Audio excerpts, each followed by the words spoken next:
What brought you to the story of Kubo and the Two Strings? Well, Kubo and the Two Strings, it feels like a story that has been somehow a part of my life for my entire life. And I'll explain to you what I mean by that. The actual story we've been developing for about 5 years. We started when we were working on Paranorman, and the original idea came from our brilliant character designer, Shannon Tindle. And even at its early state, even in this most raw, kind of reductive state, it was this sweeping samurai epic told in stop motion. That was something that was really cool. It was something that we hadn't really seen before. And it really excited me because when I was growing up, I was an absolute nerdy, huge, obsessive fan of epic fantasy. I absolutely loved, Tolkien and Star Wars and Lone Wolf and Cub. I was a huge admirer of epic filmmakers like Ridley Scott and David Lean and Steven Spielberg, Akira Kurosawa and Ray Harryhausen. And so with this film, Kubo, it offered us an opportunity to paint in those same colors. We could aspire to that great pantheon of epic fantasy. And what's more for me, when I was a kid, right at the same time that I was falling in love with animation and with fantasy stories, I took my first trip to Japan. I was about 8 years old. I went with my dad, and I'd never seen anything like it. I grew up in Oregon, and so to go to Japan 30 some odd years ago, it was like a revelation. It was otherworldly. There was something about the culture and the architecture and the art and the style of dress and the music and the food and the movies and the TV shows and the comic books. It was unlike anything that I'd ever experienced before, and I was completely in its thrall. And that began a lifelong love affair with this beautiful, vital, transcendent art of this great culture. And so with Kubo, it offered me specifically an opportunity to take all these things that I've loved deeply since I was a kid and put it into this one movie.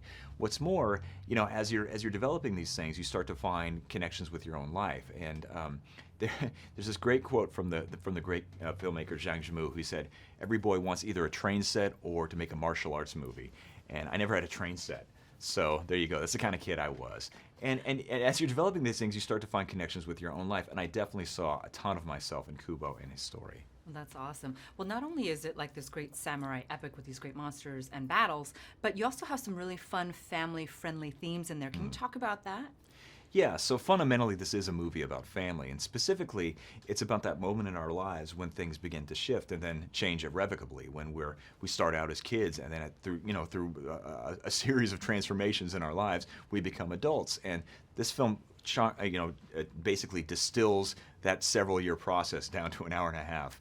And for me as a father to 3 kids, I see it with my own kids. My oldest son is 15, my daughter's 13, God help me, and my youngest son is 3. And so to see them going through that same journey that I experienced when I was a kid and to reflect on it from the kinds of things that I did, it was an opportunity for me to pour some of those observations and that perspective into this film, because crossing that Rubicon from childhood to adulthood, it doesn't come without a cost. I mean, there's joy that comes with it. There's a great many things that are gained in the process, but we do leave some things behind, and that's what this film explores. Oh, that's so exciting.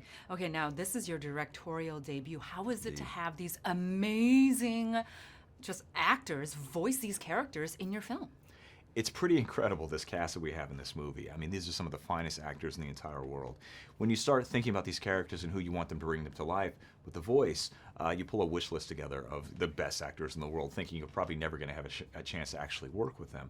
And it was pretty astonishing and humbling when the actors that we reached out to, Charlize Theron and Matthew McConaughey, decided they want to be a part of this movie. And I think really for them, it was a similar thing with me. They saw something of their own experience, something of their own families within the confines of the story. And in fact, at the time, 3 years ago, we started working with Charlize. She was a brand new mom, and so she was kind of struggling with those things and enjoying the joys that come with it as well. And she was able to bring perspective of a mother caring for her child to this role here, because she's something of a makeshift mother for Kubo. And for Matthew, he's a father of 3 children, and when he got the script, he actually read it as a bedtime story to his kids, and basically in chapters, to kind of explore the story together, and it reflected on his experience growing up as well. So I think, all of us viewed this thing through the prism of family, and that allowed it to make it personal for every single person that worked on this project.